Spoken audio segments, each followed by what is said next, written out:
बिस्मिल्लाहिर्रहमानिर्रहीम। अस्सलाम वालेकुम माय डियर स्टूडेंट्स होपफुली आप बिल्कुल ठीक ठाक होंगे।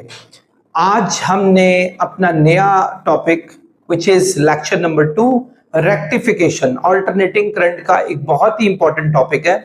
इसको हम स्टडी करने की कोशिश करेंगे। Students, before I start rectification, एक चीज जो मैंने अपने फर्स्ट लेक्चर में बताई थी, मैं चाहूंगा कि जिन बच्चों ने वो नहीं पढ़ा थोड़ा सा उनको ये बताता चलूं कि हमारे पास करंट सप्लाई के टू मेथड्स होते हैं। नंबर वन, एक मेथड जो है वो डीसी करंट वाला मेथड है, डीसी, और दूसरा होता है एसी। डीसी कहते हैं डायरेक्ट करंट को और एसी कहा जाता है ऑल्टरनेटिंग करंट को। ये याद रखिएगा। और ये चैप्टर एक्चुअली ऑल्टरनेटिंग करंट ही को हम पढ़ रहे हैं। डीसी करंट एक्चुअली ऐसा करंट होता है that flows in one direction, जो सिर्फ एक ही डायरेक्शन में फ्लो करता है। यानी आमतौर पे बैटरियों के करंट को डीसी करंट ही कहा जाता है।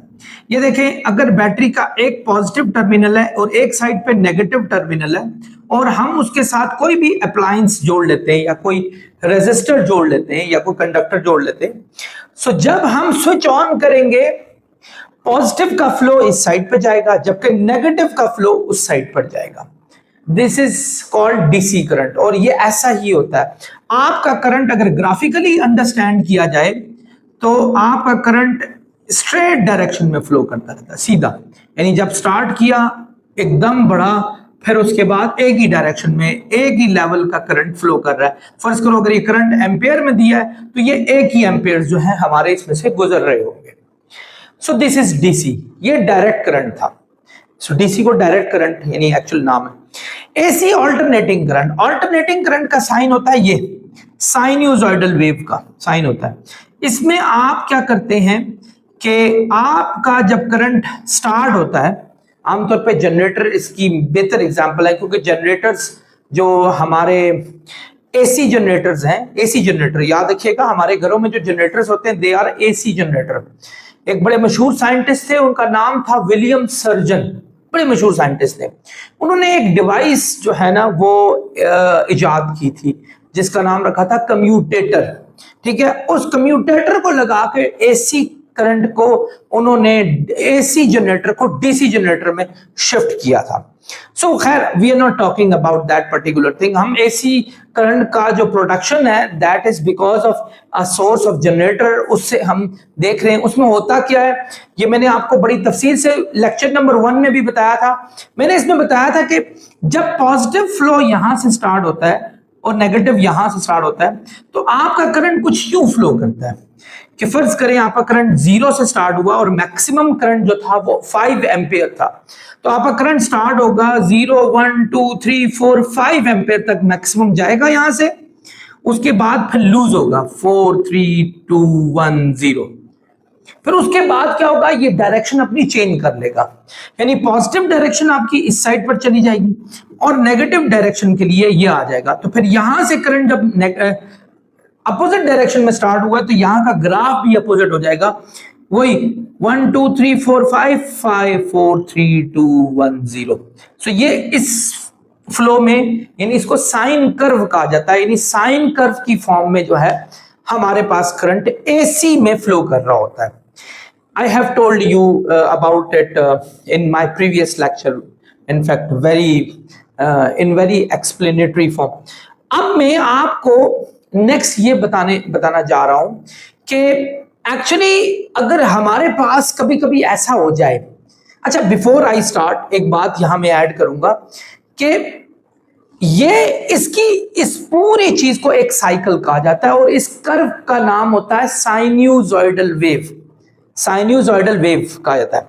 ये साइन उसी का साइन है एसी करंट में जो लगा हुआ है हमारे पास। आमतौर पर एक एसी करंट जो पाकिस्तान में या हमारे सब कॉन्टिनेंट में जो आ रहा है वो 50 साइकिल्स पर सेकंड देता है। यानी एक साइकिल जो है वो हमारे पास अगर समझ लें कि 2 दफा जीरो करंट दे रही है तो आमतौर पे एक सेकंड में 100 दफा ये करंट जीरो पे हमारे पास जाता है। आई होप आप लोगों को मेरी बात समझ होगी। तो 50 साइकिल्स पर सेकंड होते हैं। इसीलिए हमें जो ये लाइट की फ्लक्चुएशन जो हो रही होती है ये हमें फील नहीं हो रही होती, बिकॉज ये काम इतना क्विकली हो रहा होता है कि we can not feel it, हम इसको फील नहीं कर सकते। ये हमारे पास एसी करंट है जिसके बहुत सारे बेनिफिट्स हैं। हमारी लाइफ में, हमारे घरों में जो सप्लाई हो रहा होता है ये एसी करंट होता है, क्योंकि एसी करंट के लॉसेस डीसी करंट के मुकाबले में बहुत कम होते हैं। और मैंने इस बारे में भी बड़ी तफसील से बताया था। मैंने बताया था कि इनको पहुंचाने के लिए आमतौर पर ट्रांसफार्मर्स बहुत ही अहम काम सरअंजाम देते हैं। तो ट्रांसफार्मर में यूं ही होता है कि स्टेप अप ट्रांसफार्मर यूज करके, स्टेप अप ट्रांसफार्मर वो होता है जो वोल्टेज को बढ़ा देता है, वोल्टेज को बढ़ा के करंट को कम करके, ये मैंने एक फॉर्मूले से पिछले लेक्चर में बताया था, power is equal to I V होती है। अगर पावर को कांस्टेंट रखा जाए तो आई और वी एक दूसरे के साथ इनवर्सली प्रोपोर्शनल होते हैं हमारे पास। तो आमतौर पे बच्चों क्या किया जाता है कि वोल्टेज को बढ़ाकर, वोल्टेज बढ़ जाए तो करंट कम हो जाता है, तो करंट को कम करके तारों में से भेजा जाता है। तो नतीजा ये होता है कि जब करंट कम होगा ना, लॉसेस कम हो जाएंगे। करंट के ज्यादा होने से लॉसेस इसलिए ज्यादा होते हैं कि चार्जेस बहुत ज्यादा होते हैं, फ्रिक्शन खाते हैं, और फ्रिक्शन खाने से हीट पैदा होती है और आपके बहुत सारी एनर्जी वेस्ट हो जाती है। सो इसलिए स्टेप अप ट्रांसफार्मर यूज करके करंट को एक जगह से दूसरी जगह तक पहुंचाया जाता है, और वहां जाकर स्टेप डाउन ट्रांसफार्मर लगे होते हैं। वो क्या करते हैं, वो उस वोल्टेज को दोबारा डाउन करके करंट की वैल्यू को बढ़ाकर घरों में सप्लाई किया जाता है। क्योंकि घरों में तो ज्यादा करंट की जरूरत होती है, क्योंकि एक घर तो होता नहीं है, हजारों में घर होते हैं किसी कॉलोनी में, या हंड्रेड्स में घर होते हैं, तो उनको ज्यादा करंट की जरूरत होती है। तो वोल्टेज को ड्रॉप करके, वोल्टेज को कम करेंगे, करंट बढ़ जाएगा। तो करंट जब बढ़ जाता है फिर आपके घरों में जो है वो सप्लाई किया जाता है। आमतौर पे स्टूडेंट्स, हमारे घरों की जो अप्लायंसेस हैं वो 220 वोल्ट पे जो है वो चल रही होती है, 220 वोल्ट पे चल रही होती है, 220 वोल्ट पे। ये काफी ज्यादा वोल्टेज है, यकीन नहीं आता। कभी हाथ लगा के देखें, ये मजाक कर रहा हूं, कभी लगाइएगा नहीं, अल्लाह ना करे ऐसा कोई इशू हो, क्योंकि करंट किसी का भी सगा नहीं है। तो आप 220 वोल्ट जो कि बहुत ज्यादा वोल्टेज है, ये अच्छी खासी डिस्ट्रक्शन क्रिएट कर लेता है। जबकि डीसी में जो है, आमतौर पे आप गाड़ी में बैठे हुए, आपने किसी को वायर को हाथ लग गई, आप देखते हैं, कहते हैं यार इसमें तो कोई करंट ही नहीं है, लेकिन एक्चुअली करंट तो होता है, लेकिन उसकी वोल्टेज यानी एनर्जी, वोल्टेज कहते होते हैं एनर्जी इन यूनिट चार्ज, एक चार्ज में एनर्जी कम होती है, इसलिए आपको फीलिंग बहुत ज्यादा स्ट्रांग नहीं होती। यानी आमतौर पर जो बैटरियां होती हैं वो 12-12 वोल्ट की बैटरियां होती हैं। तो 12-12 वोल्ट की बैटरियां जो है वो बहुत ज्यादा जो है आप लोगों को फील नहीं करवा रही होती इस करंट का। अब हमारी जितनी भी इलेक्ट्रॉनिक्स की डिवाइसेस हैं, हमारी लाइफ में इलेक्ट्रॉनिक्स की जितनी भी डिवाइसेस हैं, आपके ट्रांजिस्टर्स हो गए, आपके डिफरेंट अप्लायंसेस हो गई, जो आपके कंप्यूटर में चिप्स लगी हुई होती हैं पीछे, आपके टेलीविजन में लगी हुई होती हैं, ये सारी की सारी इनमें मेजॉरिटी जो है वो डीसी करंट से चल रही होती है। अब डीसी करंट से चल रही हो, लेकिन आपने सप्लाई उनको दी हुई है एसी। एसी तो वर्क नहीं करेगा डीसी में की जगह पर, तो उस जगह पर खास किस्म की डिवाइसेस लगाई हुई होती हैं, जो क्या करती हैं, वो एसी करंट को डीसी करंट में शिफ्ट करती हैं। और उन डिवाइसेस को रेक्टिफायर कहा जाता है। क्या कहा जाता है? Rectifier. Rectifier. What is rectifier? Device used to convert AC into DC, यानी AC करंट को DC करंट में चेंज करने वाली जो डिवाइस होती है वो हमारी रेक्टिफायर कहलाती है। ठीक है, यानी AC करंट आ रहा है, अब आपकी बहुत सारी इलेक्ट्रॉनिक्स इक्विपमेंट्स को AC करंट नहीं चाहिए, उनको DC करंट चाहिए, वहां छोटी छोटी डिवाइसेस लगाई हुई होती हैं, उनको रेक्टिफायर कहते हैं। मैं आपको डिवाइसेस भी बताऊंगा, मैं आपको मेथड्स भी बताऊंगा, लेकिन फिलहाल रेक्टिफिकेशन को समझते हैं। ऑब्वियसली नाम ही से पता चल गया होगा, जैसे रेक्टिफायर अगर डिवाइस एसी को डीसी में कन्वर्ट करने वाली होती है, तो रेक्टिफिकेशन जो कि नाउन है एक्चुअली, ये होता है, ये आपका एसी को डीसी में चेंज करने का मेथड। ठीक है, process used to convert AC into DC। AC को DC में कन्वर्ट करने वाली जो हमारा प्रोसेस होता है उसको रेक्टिफिकेशन कहते होते हैं। क्या कहते होते हैं इसको? रेक्टिफिकेशन। आई होप आप लोगों को मेरी बात समझ आ गई होगी। अब कौन सी डिवाइसेस हैं बच्चों जो आमतौर पर यूज होती हैं? थोड़ा सा लैक ऑफ नॉलेज है, क्योंकि इस बुक में एक्चुअली जो न्यू बुक है हमारे पास, इसमें कुछ टॉपिक मिस करके आगे लेके गए, लेकिन मैं देख रहा था कि हमारी मैट्रिक की फिजिक्स बुक में अब वो बातें आ चुकी हैं, लेकिन आप थोड़े से अनलकी रहे कि आपने वो बातें पढ़े बगैर आगे चले गए। तो मैं थोड़ी सी बातें बताऊंगा, 2-3 मिनट आपके लाजमी एक्स्ट्रा लूंगा ताकि आप लोगों के अंदर से कंफ्यूजन जरूर खत्म हो।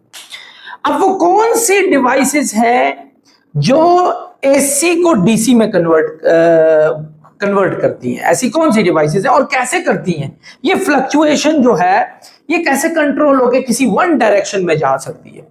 तो स्टूडेंट्स, ऐसी डिवाइस को आमतौर पे डायोड कहा जाता है। क्या कहा जाता है? डायोड। डायोड डायोड जो है हमारे पास, डायोड हमारे पास जो है आमतौर पर डायोड, ये एक ऐसी डिवाइस है जिसको रेक्टिफायर भी कह सकते हैं। डायोड क्या होता है? इसको रेक्टिफायर भी कहते हैं, रेक्टिफायर। और रेक्टिफायर के बारे में मैं ऑलरेडी बता चुका हूं कि एक ऐसी डिवाइस जो एसी को डीसी में कन्वर्ट करती है। अच्छा, एक बात यहां ये भी बताऊं, डीसी भी एसी में कन्वर्ट हो सकता है। उसको चेंज करने की जो डिवाइस होती है उसको इन्वर्टर कहते हैं। आपके घरों में इन्वर्टर्स लगे हुए होते हैं, एसी के इन्वर्टर्स, ठीक है। एयर कंडीशन, वो एसी अल्टरनेटिव करंट की बात नहीं कर रहा, वो एयर कंडीशन में इन्वर्टर्स लगे होते हैं, वो वहां डीसी करंट को वो एसी में शिफ्ट करते हैं। वो खैर लंबी कहानी है, मैं भी यहाँ नहीं आपको बताऊंगा कि आप हैरान तो हो रहे हैं कि एसी करंट आपके घर में आ रहा है तो फिर डीसी में कैसे शिफ्ट हो रहा है, पर डीसी को एसी में क्या कर रहे हैं, तो ये एक लंबी कहानी है। फिलहाल हम यहां चलते हैं, डायोड, रेक्टिफायर इसको कहा जाता है। तो बच्चों, डायोड कैसे काम करता है? डायोड में क्या चीज होती है? डियर स्टूडेंट्स, थोड़ा सा मैं आपके 2 मिनट लूंगा यहां। डायोड एक्चुअली इसको पी एन जंक्शन भी कहा जाता है, पी एन जंक्शन भी कहा जाता है। What is P N junction? ये क्या चीज है? ये एक ऐसी डिवाइस है बच्चों जो कि हमारे पास हमने एक खास मकसद के लिए बनाई हुई होती है। हमारे पास या तो चीजें इंसुलेटर होती हैं जिनको जो कि नॉन कंडक्टिंग बॉडीज होती हैं, जैसे वुड हो गया, प्लास्टिक हो गया, जो कि करंट को कंडक्ट नहीं कर सकती। और कुछ डिवाइसेस ऐसी होती हैं जो करंट को कंडक्ट करती हैं, जैसे आयरन हो गया, इवन कॉपर हो गया, कॉपर सबसे बहुत अच्छा कंडक्टर है, इस सिल्वर हो गया, इसी तरह एल्यूमिनियम हो गया, ये बहुत अच्छे कंडक्टर हैं। लेकिन अगर कभी आप लोगों को पीरियोडिक टेबल देखने का मौका मिला हो तो उसके चौथे ग्रुप में देखिएगा, जो ऊपर से नीचे कॉलम होते हैं, दे आर कॉल्ड ग्रुप्स। तो चौथे ग्रुप में देखिएगा, वहां आपको 2 बड़े बड़े जो हैं वो एटम्स वो मुंह चढ़ाते हुए आपकी तरफ देख रहे होंगे और कह रहे होंगे वी आर सेमीकंडक्टर्स, और उनका नाम है सिलिकॉन और जर्मेनियम। Silicon, germanium. फर्ज करें सिलिकॉन जो कि सबसे ज्यादा यूज होने वाला हमारा सेमीकंडक्टर है। सेमीकंडक्टर क्या होता है ये भी सुन लें। कंडक्टर तो वो हुआ जो करंट को कंडक्ट करता है, और इंसुलेटर वो होता है जो करंट को कंडक्ट नहीं करता। सेमीकंडक्टर वो होता है जो करंट को कंडक्ट करता है लेकिन बहुत अच्छे तरीके से कंडक्ट नहीं करता, यानी बहुत अच्छा करंट उस पर फ्लो नहीं होता। उसकी रीजन क्या है? आमतौर पे मैंने अपने पिछले बहुत सारे लेक्चर्स में कंडक्टर के हवाले से बताया हुआ है कि कंडक्टर में आमतौर पे लूजली बाउंड इलेक्ट्रॉन्स होते हैं जो फ्री इलेक्ट्रॉन के तौर पे घूम रहे होते हैं, और फ्री इलेक्ट्रॉन जितने ज्यादा होंगे उतना अच्छा कंडक्टर होगा आपका। इसमें आमतौर पे सिलिकॉन को अगर गौर से देखा जाए ना, सिलिकॉन क्योंकि ये पीरियोडिक टेबल के 4th ग्रुप में होता है, 4th ग्रुप में, तो इसके जो वैलेंस शेल होता है, वैलेंस सबसे लास्ट वाला शेल, उसके अंदर 4 इलेक्ट्रॉन्स होते हैं। याद रखना, ग्रुप जो होता है ना वो वैलेंस शेल के इलेक्ट्रॉन्स को भी जाहिर करता है। जितने ग्रुप उतने वैलेंस शेल के इलेक्ट्रॉन। जैसे फर्ज करो कोई और उठा लो आप, कार्बन उठा लो आप, कार्बन भी 4th ग्रुप में, यस वो उसका 4th ग्रुप में, तो उसके भी वैलेंस शेल में हमारे पास 4 इलेक्ट्रॉन होंगे। आप इसी तरह कोई और देख लें अपनी मर्जी से, क्लोरीन को आप उठा के देख लें, क्लोरीन 7th ग्रुप में होता है, और 7th ग्रुप में होने की वजह से उसके आउटर मोस्ट शेल जिसको वैलेंस शेल कहा जाता है उसके अंदर 7 इलेक्ट्रॉन होते हैं। ग्रुप आपके वैलेंस शेल के इलेक्ट्रॉन को जाहिर करता है। तो बच्चों इसके अंदर होते हैं 4 इलेक्ट्रॉन वैलेंस शेल में, और इसने बाकी सिलिकॉन्स को यूं पकड़ा हुआ होता है, और यानी ये म्यूचुअल शेयरिंग में पकड़ा हुआ होता है। और म्यूचुअल शेयरिंग को अगर आप लोगों ने केमिस्ट्री पढ़ी है और लाजमी पढ़ी होगी, मैटर की हद तक तो पढ़ी होगी, तो उसको कहते होते हैं कोवेलेंट बॉन्ड। कोवेलेंट बॉन्ड बनाया होता है इसने, यानी एक्चुअली सिलिकॉन के जो 4 इलेक्ट्रॉन्स थे, इस सिलिकॉन से उसने जोड़ लिया, उससे लिया, म्यूचुअल शेयरिंग हुई और इसने अपने 8 पूरे किए। ठीक है, 8 पूरे कर लें तो ये आपकी स्टेबिलिटी का साइन होता है। तो 8 पूरे किए, इस सिलिकॉन ने भी एक को यहां, एक को यहां, इसी तरह ये एक दूसरे के साथ जुड़े हुए होंगे। ये प्योर सिलिकॉन की बात कर रहा हूं, ये यूं होता है। और ये स्टोरी जो होती है ये आमतौर पे 0 केल्विन में होती है। तो आमतौर पे जो आजकल का टेम्परेचर है उसमें सिलिकॉन के अंदर बहुत सारी थर्मल एनर्जी आ जाती है और थर्मल एनर्जी से ये बॉन्ड टूट जाता है। ठीक है, बॉन्ड टूट जाए किसी जगह पर, जैसे ये बॉन्ड टूट गया, इसमें से एक इलेक्ट्रॉन छलांग मारता है और इधर वैलेंस जो हमारा कंडक्टिंग बैंड होता है, जिसको कंडक्शन बैंड कहा जाता है, यानी समझ लें कि यहां से एक इलेक्ट्रॉन यहां से खुदकुशी करके निकल जाता है और उस मैटर के अंदर घूमता रहता है। यहां इस जगह पर एक होल बन जाता है, होल, इसको होल कहते हैं। अब चूंकि थर्मल एनर्जी यानी हीट एनर्जी इसको मिली हुई थी, तो हीट एनर्जी की वजह से क्या हुआ, इनके अंदर मूवमेंट आ गई, काइनेटिक एनर्जी आ गई, ये उधर गया, ये उधर गया, यूं यूं ये घूमना शुरू हो गया, इनके अंदर मूवमेंट आ गई। और वो जो फ्री इलेक्ट्रॉन यहां से खुदकुशी करके बाहर गया था, इससे और भी सिलिकॉन से गए हैं, क्योंकि सबको हीट मिली है, तो बहुत सारे फ्री इलेक्ट्रॉन मिले। तो सिलिकॉन में कुछ इलेक्ट्रॉन जो फ्री इलेक्ट्रॉन के तौर पर पैदा हुए हैं, उन्होंने कुछ ना कुछ क्या किया है, हमारे पास क्या कहते हैं, कंडक्शन पैदा कर दी है, लेकिन इतनी ज्यादा नहीं है, क्योंकि 8 में से एक ने खुदकुशी की। जबकि अगर आपके पास ये कंडक्टर होता तो वैलेंस शेल पूरे का पूरा हाजिर होता। सो इसको, ये आमतौर पे एक प्योर सेमीकंडक्टर है। इसको आप अगर चाहें कि आप कुछ मिलावट करके इसको आप सिलिकॉन को थोड़ा अच्छा कंडक्टर बना लें, तो उसके 2 मेथड होते हैं। एक होता है पी टाइप मेथड, एक होता है एन टाइप मेथड। एक होता है पी टाइप, एक होता है एन टाइप मेथड। ये मैं उसी बात पे आ रहा हूं जो मैं पढ़ाना चाह रहा हूं। पी टाइप में आप सिलिकॉन जो है, सिलिकॉन उसके अंदर आप मिलावट करते हैं एक ऐसे एटम की, जिस एटम में हमारे पास ट्राइवेलेंट, हमारे पास वो एटम हो। ट्राइवेलेंट का मतलब है जिसके वैलेंस शेल में हमारे पास 3 इलेक्ट्रॉन्स होने चाहिए।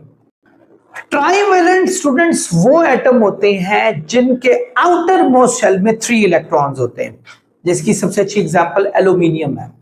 यानी फर्ज करें मैं इस पूरे सिलिकॉन के अंदर एल्यूमिनियम का मिक्सचर डाल देता हूं, एल्यूमिनियम के आउटर मोस्ट शेल में 3 इलेक्ट्रॉन्स होंगे। ठीक है, और अब इस एल्यूमिनियम को सिलिकॉन पकड़ लेगा चारों तरफ से। एक ये पकड़ लिया सिलिकॉन ने, एक ये पकड़ लिया सिलिकॉन ने, अपना एक शेयर करेगा। एक सिलिकॉन ये पकड़ लेगा, अपना एक शेयर करेगा। एक सिलिकॉन यहां से पकड़ेगा, अपना एक शेयर कर लेगा। लेकिन इसको जो जहां ट्राइवेलेंट इंप्योरिटी हुई है, वहां प्रॉब्लम क्या हो गई है हमारे पास कि 8 इलेक्ट्रॉन्स पूरे नहीं हो रहे, क्योंकि एल्यूमिनियम के खुद 3 थे, सिलिकॉन 4 पकड़ के इसको 7 तो बना देगा, 8वां नहीं मिलने वाला है इसको। तो वो जो 8वां है ना, उस जगह पर एक वैकेंसी क्रिएट रहेगी, जिसको हम होल कहते हैं, होल। और चूंकि एक इलेक्ट्रॉन कम है, इस मुनासबत से इसको पी का नाम दिया गया, यानी पॉजिटिव। इलेक्ट्रॉन की डेफिशिएंसी को पॉजिटिव पाया था। ओवरऑल ये न्यूट्रल ही होते हैं, ये बात याद रखें। जितने इलेक्ट्रॉन्स हैं उतने प्रोटॉन्स इसके अंदर मौजूद है, लेकिन हमने नाम इसलिए दिया क्योंकि आमतौर पे कोवेलेंट बॉन्ड बनाने के लिए एक इलेक्ट्रॉन शॉर्ट है हमारे पास, तो उस लिए उसको पी का नाम दिया कि शॉर्टेज ऑफ इलेक्ट्रॉन, यानी इलेक्ट्रॉन शॉर्ट था।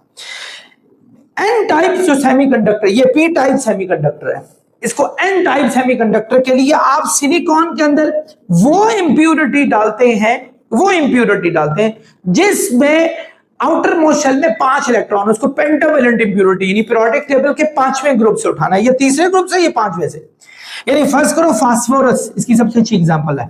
फास्फोरस के 5 इलेक्ट्रॉन्स होते हैं आपके, 1 2 3 4 5। ये अब सिलिकॉन इसको यहां से भी पकड़ लेगा, सिलिकॉन उसको यहां से भी पकड़ लेगा, और सिलिकॉन उसको यहां से भी पकड़ लेगा, अपना एक म्यूचुअल शेयर करेगा, और सिलिकॉन उसको पकड़ के एक म्यूचुअल शेयर करेगा। नतीजा 9 हो जाएंगे। 8 होने थे 9 हो गए, क्योंकि एक फास्फोरस के 5 और 4 सिलिकॉन ने पकड़ा, 9 हो गए। तो उसमें जो एक एक्स्ट्रा इलेक्ट्रॉन है ना स्टूडेंट्स, वो यहां से बाहर निकल आएगा और वो कंडक्शन के तौर पर यानी एटम में मौजूद रहेगा। ये था एन टाइप सेमीकंडक्टर। इसको एन इसलिए नाम नेगेटिव की मुनासबत से दिया कि इसमें एक इलेक्ट्रॉन एक्स्ट्रा है, नेगेटिव एक्स्ट्रा चार्ज, लेकिन एक्चुअली ओवरऑल ये न्यूट्रल ही होते हैं, लेकिन ये सिर्फ इस मुनासबत से कि कोवेलेंट बॉन्ड के लिए हमारे पास एक एक्स्ट्रा इलेक्ट्रॉन मौजूद था, इसलिए। सो जब इस पी को और इस एन को, पी में होल्स होते हैं, एन में जो होते हैं वो हमारे पास इलेक्ट्रॉन्स होते हैं, ये याद रखें। तो जब हम P को फर्ज करें, ये P है, ये P, ये N, इसको जब आपस में जोड़ लें, P में पहले ही होल्स थे बहुत सारे, जबकि N में क्या थे, फ्री इलेक्ट्रॉन्स थे, हर जगह पे घूम रहे फ्री इलेक्ट्रॉन्स, इधर उधर दाएं बाएं आगे पीछे ऊपर नीचे हर जगह पे ये हमारे पास मौजूद है। जैसे ही हमने इनको जोड़ा स्टूडेंट्स, क्या हुआ, यहां से फ्री इलेक्ट्रॉन्स की नजर पड़ी, ओ भैया उधर देखो, उधर कोवेलेंट बॉन्ड बनाने के लिए हमारी वैकेंसी की जरूरत है, यानी उनको जॉब अपॉर्चुनिटी नजर आ गई। इन्होंने छलांग मार के ना इसको कैप्चर किया, ये लो जी, ये लो जी, ये लो जी, इसको भर दिया। सारा तो नहीं भरे जाएगा, यहां आपके पास इसको भरा, इसको भरा, इसको भरा, यहां जो शुरू के हैं वो सारे भरे जाएंगे। नतीजा क्या होगा स्टूडेंट्स, इस जगह पे नेगेटिव चार्ज प्रोड्यूस हो जाएगा, क्योंकि फ्री इलेक्ट्रॉन ऐड होना शुरू हो गया। यहां से चूंकि फ्री इलेक्ट्रॉन कम होना शुरू हुआ है, इसमें पॉजिटिव चार्ज पैदा होना शुरू हो जाएगा और एक लेयर बन जाएगी यहां, लेयर।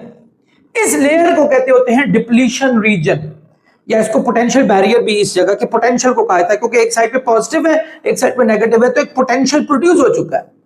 अब जब इतना बड़ा गैप प्रोड्यूस हो गया, तो ये इलेक्ट्रॉन यहां से छलांग मार के यहां नहीं जा सकता, ये रुक जाएगा प्रोसेस, और नतीजा ये हमारे पास पीएन जंक्शन प्रोड्यूस हो चुका है। इस पीएन जंक्शन को स्टूडेंट्स कहा जाता है डायोड। ये पीएन जंक्शन आपके सामने मौजूद है।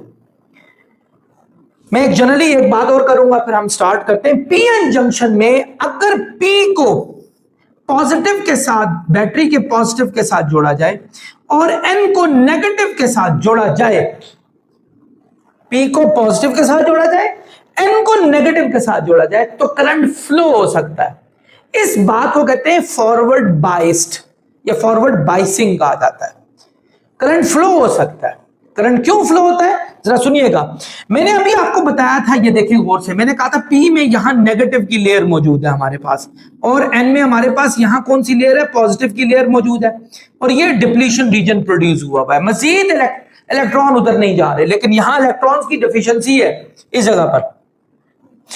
अब क्या होगा स्टूडेंट्स, पॉजिटिव एक फील्ड प्रोड्यूस करेगा, और फील्ड प्रोड्यूस करके यहां से नेगेटिव चार्जेस को खींच लेगा बाहर, यहां से नेगेटिव चार्जेस को खींचेगा और सीधा यहां से इधर से भरने की कोशिश करेगा। नतीजा, यहां से जब नेगेटिव चार्जेस जिन्होंने चार्ज को प्रोड्यूस कर दिया था, जो छलांग मार के यहां से यहां आ चुके थे हमारे पास, ठीक है, वो जब यहां से खिंचे हुए जाएंगे, ये डिप्लीशन रीजन छोटा हो जाएगा, यानी ये बिल्कुल पतला, क्योंकि यहां से नेगेटिव चार्जेस बाहर जा रहे हैं हमारे पास, जिन्होंने चार्ज को प्रोड्यूस कर दिया था, और वो नेगेटिव चार्जेस वापस इधर सप्लाई कर दिया उन्होंने।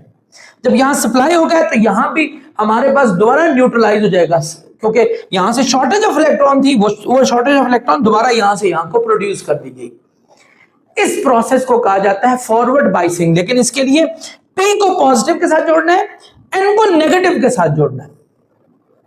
अब अगर मैं उल्टा कर दूं, यानी देखें, ये पी एन में इधर आप इसको नेगेटिव के साथ जोड़ लें, इसको पॉजिटिव के साथ जोड़ लें, तो ये करंट फ्लो नहीं होगा। इसको रिवर्स बाइस्ड डायोड कहते होते हैं, रिवर्स बाइस्ड।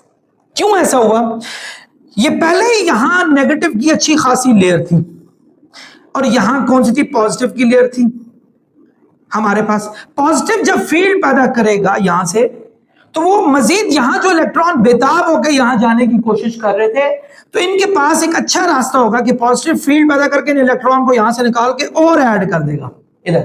यहां पहले ही इलेक्ट्रॉन की एक लेयर ने यहां नेगेटिव चार्ज प्रोड्यूस किया हुआ था, मजीद जब नेगेटिव चार्जेस में जाना शुरू हो जाएंगे तो ये सिलसिला तो स्टक हो जाएगा, अब चार्जेस फ्लो ही नहीं करेंगे। इसको कहते होते हैं हमारे पास रिवर्स बाइस्ड डायोड। तो करंट फ्लो नहीं होता इसमें करंट फ्लो होता है। पी को पॉजिटिव के साथ जोड़े, एन को नेगेटिव के साथ जोड़े, तो करंट फ्लो होता है। आमतौर पे पीएन जंक्शन को डायोड कहते हैं, और उसका साइन ये होता है हमारे पास ऐसे, ये साइन होता है इसका, ये वाला जो हिस्सा होता है इसको N और इसको P से नाम दिया जाता है, यूं इसका एक साइन है हमारे पास। अब मैं आऊंगा रेक्टिफिकेशन की तरफ। अब आपको समझ आ जाएगी रेक्टिफिकेशन में कैसे हमारे पास AC करंट जो है वो DC करंट में शिफ्ट होता है। डियर स्टूडेंट्स, हम सबसे पहले आते हैं रेक्टिफिकेशन के एक मेथड को मैंने समझाने की कोशिश की, अभी मैंने रेक्टिफिकेशन समझाई नहीं है, लेकिन इसके 2 टाइप्स हैं, मैं टाइप से आपको समझाने की कोशिश करूंगा। पहला है half wave rectification, half wave rectification.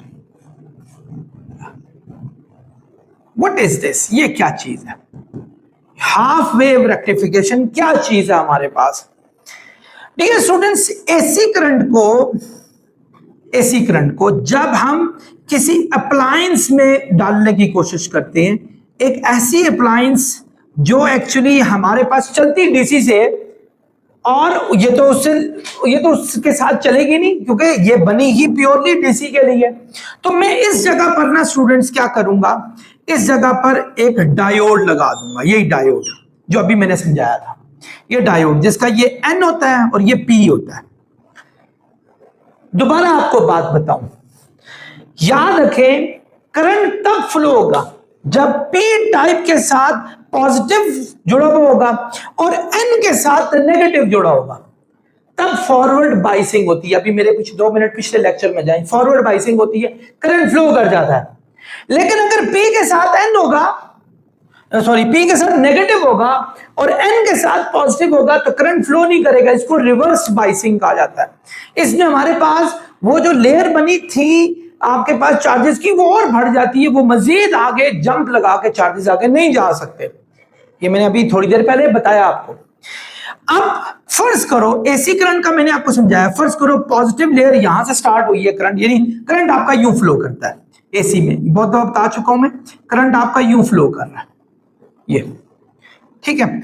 अब आपने क्या किया, आपने स्विच ऑन किया, पॉजिटिव करंट फ्लो होना शुरू हुआ, ये पॉजिटिव फ्लो, पॉजिटिव का कनेक्शन किसके साथ जोड़ा हुआ है? P के साथ, फॉरवर्ड बाइस्ड हो गया, फॉरवर्ड बाइस्ड करंट जा रहा है स्टूडेंट्स, बिल्कुल जा रहा है। जैसे ही करंट डाउन हुआ यहां पहुंच गया, अब करंट की डायरेक्शन उल्टी होगी, यानी पॉजिटिव हमारे पास यहां आ गया और नेगेटिव हमारे पास यहां चला गया। अब क्या होगा, पॉजिटिव जब N के साथ जुड़ेगा और नेगेटिव P के साथ जुड़ेगा, करंट ने फ्लो नहीं करना, इसको कहते होते हैं रिवर्स बाइसिंग, यानी उल्टी साइड पे रिवर्स बाइसिंग स्टार्ट होगी, तो ये वाला करंट नहीं फ्लो होगा, तो नतीजा करंट यही फ्लो होगा।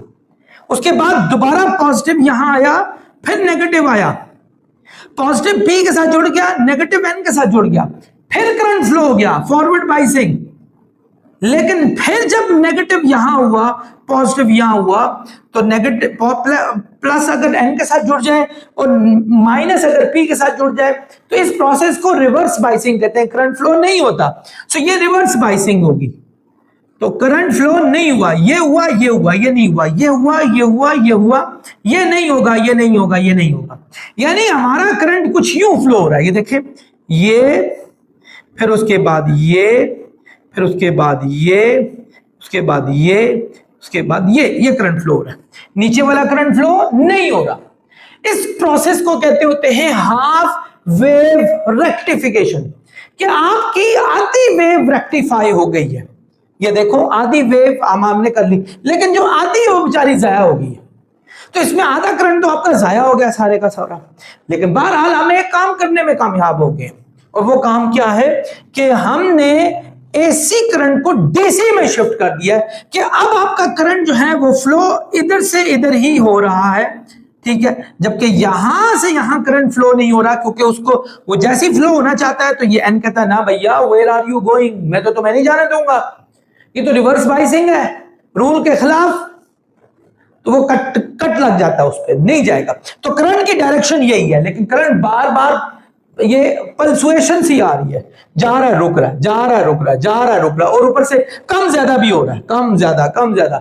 तो आप अंदाजा लगाएं कि ऐसा करंट अगर आप किसी जगह पर लगा दें जहां डीसी बल्ब होगा, डीसी बल्ब रोशन तेज हुआ, फिर स्लो हुआ, फिर तेज हुआ, फिर बंद हो गया थोड़ी देर के लिए, क्योंकि ये वाली तो नहीं चल रही, फिर एकदम से बड़ा तेज हुआ, फिर तो ये तो आपके लिए मुसीबत। लेकिन बहरहाल आपने एक काम कर दिया, व्हाट डिड यू डू, आपने हाफ वेव रेक्टिफिकेशन जो है ना वो कर दिया, आधी वेव अब जो है आपकी वो आपकी डीसी एसी जो है वो डीसी में शिफ्ट होगी। So this is known as rectification. एक और मेथड है स्टूडेंट्स, ये जो लॉसेस आपको बताए हैं कि जिसमें आप देख रहे थे कि कुछ पार्ट जाया हो रहा था रिवर्स बाइस्ड का, अब हमने इसको बचाना तो है ही है। फिर ये आपके डीसी करंट के लिए कुछ बेहतर भी नहीं था कि आपका एक लूप के बाद दूसरा लूप गायब हो जाए। तो डीसी, अगर मैं आपको बताया अगर बल्ब चल रहा हो तो वो क्या करेगा, तो इसके लिए बच्चों एक नया मेथड है, that is full wave rectification. क्या पूरे का पूरा रेक्टिफिकेशन बना लें। ये देखिए आपके सामने, वैसे आमतौर पे फुल वेव रेक्टिफिकेशन में एक बड़ा मशहूर एक मेथड है जिसको सेंटर टेप ट्रांसफार्मर मेथड भी कहा जाता है। सेंटर टेप, वो आपकी बुक में नहीं दिया हुआ, सेंटर टेप्ड मेथड भी है। इसमें आमतौर पे एक ट्रांसफार्मर लगा होता है और दो डायोड के जरिए आप सिस्टम चला सकते हैं। लेकिन एक ऐसा भी है जिसमें 4 डायोड से आप बहुत अच्छा सिस्टम चला सकते हैं। आपका का पूरा करंट जो है ना वो क्या रहेगा, हमारे पास सेफ रहेगा, यानी पूरा यूज भी होगा। ये देखें आप जरा, आपके सामने एक अरेंजमेंट बनाई हुई है सारी की सारी। पहले मैंने सोचा था 3 डायग्राम बनाऊं, एक ही डायग्राम काफी है, मैं इसलिए इसका नाम यहां से मिटा रहा हूं। अच्छा, आप देखें ये हमारे पास एसी सोर्स लगा हुआ है, ये हमारे पास लोड है जहां हमने ये डीसी का लोड, ये डीसी सर्किट है हमारे सर्किट पे काम करने वाली अप्लायंस है हमारे पास, हमें यहां चाहिए करंट और प्रोवाइड करने वाला कौन है, दिस एसी करंट सोर्स, ये एसी सोर्स है जो प्रोवाइड करेगा। अब डीसी को एसी कैसे प्रोवाइड करेगा, तो इसके लिए बच्चों ये अरेंजमेंट देखो, मैंने एक रेक्टेंगुलर एक अरेंजमेंट में ना 4 डिफरेंट डायोड्स लगाए हैं। अगेन दोबारा बताऊं, डायोड में अगर P को पॉजिटिव के साथ जोड़ो, N को नेगेटिव के साथ जोड़ो तो करंट फ्लो करता है। इस प्रोसेस को फॉरवर्ड बाइसिंग कहा जाता है। लेकिन अगर P को नेगेटिव के साथ जोड़ो, N को पॉजिटिव के साथ जोड़ो तो हमारे पास करंट फ्लो नहीं करता, उसको रिवर्स बाइस कहते हैं, रुक जाता है। अब देखिए फर्ज करें ये इसका, ये आपके पास P है, ये P पॉइंट है, ये इसका N पॉइंट है। इसी तरह ये N पॉइंट है, ये P पॉइंट है। जहां ये बड़ा होता है इसको P कहते होते हैं। ये P है और ये स्मॉलर N होता है। ये इसी तरह ये P है और ये N पॉइंट है।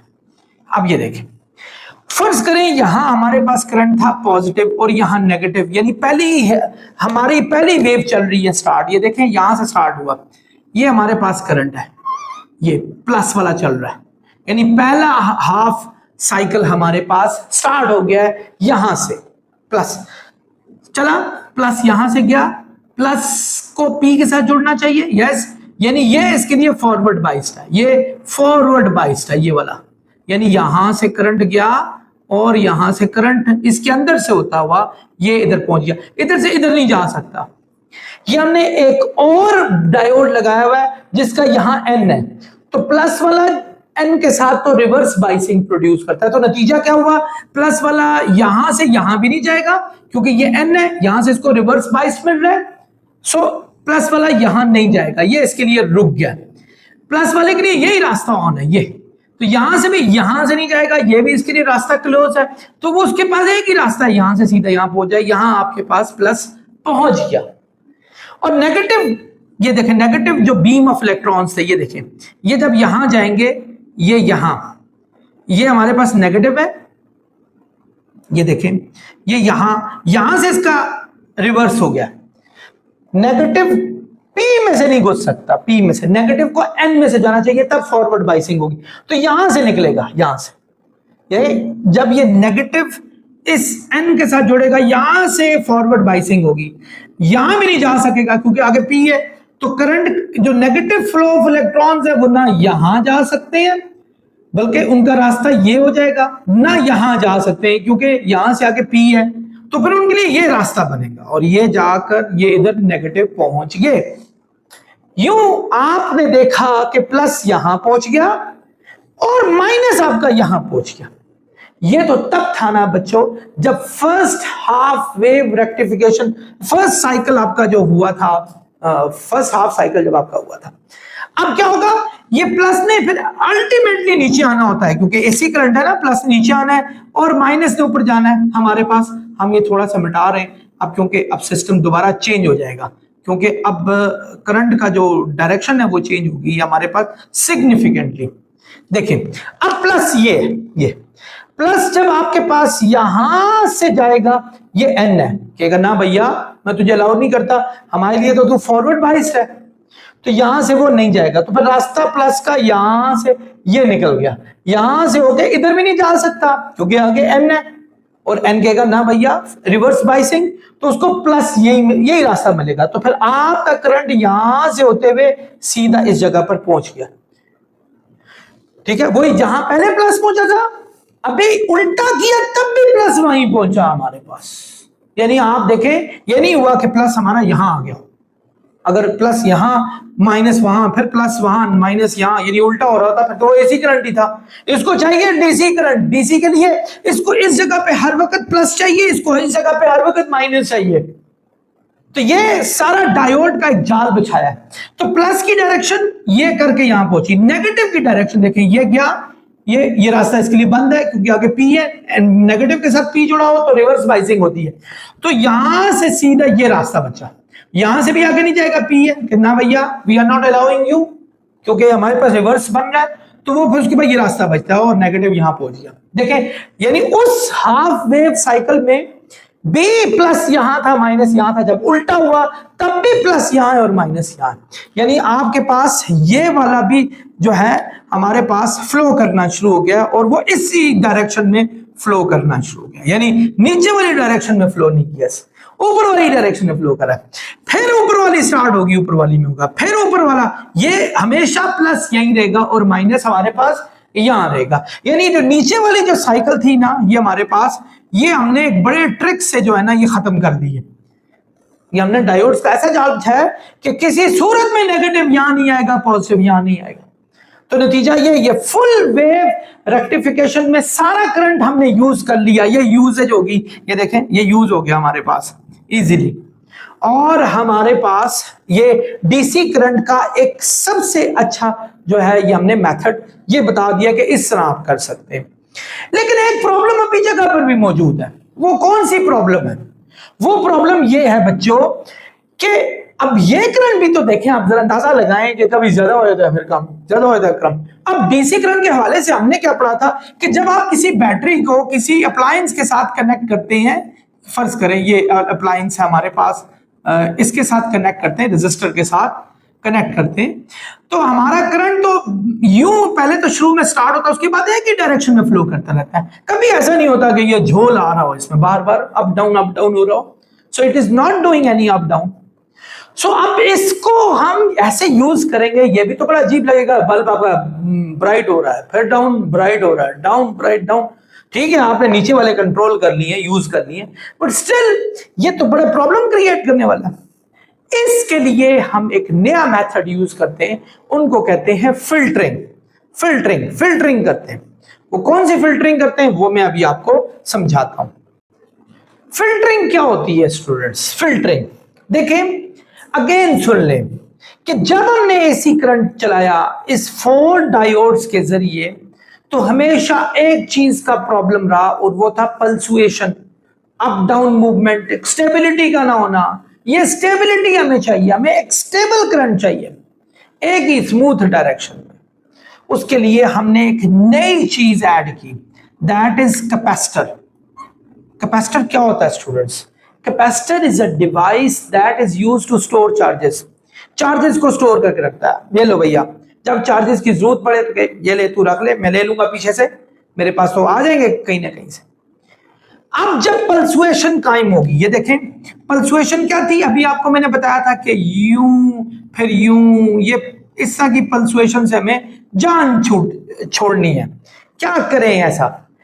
जैसे ही पॉजिटिव करंट हमारा यहां से फ्लो किया, इस डायरेक्शन से यहां आ गया, ठीक है, कैपेसिटर भी चार्ज हो गया हमारे पास। जैसे ही अब ये डाउन हो रहा है करंट, यानी मैक्सिमम से डाउन होना शुरू हो रहा है, तो ये कैपेसिटर क्या कहेगा, ये फौरन कैपेसिटर का पॉजिटिव जो फेस यहां है उसके लिए ये तो रिवर्स बाइस बन गया पक्का, ये भी रिवर्स बाइस बन गया। ये पॉजिटिव प्लेट थी हमारे पास, ये नेगेटिव साइड थी, रिवर्स बायस बन चुका है। तो वो क्या करेगा, पॉजिटिव इसको जैसे इस पे से डाउन हो गया करंट इसके सोर्स की वजह से, क्योंकि सोर्स ने डाउन कर दिया, तो ये अपने चार्जेस जो स्टोर किए वो उसको दे के बैलेंस करता रहेगा, वो उसको पी की वैल्यू देता रहेगा।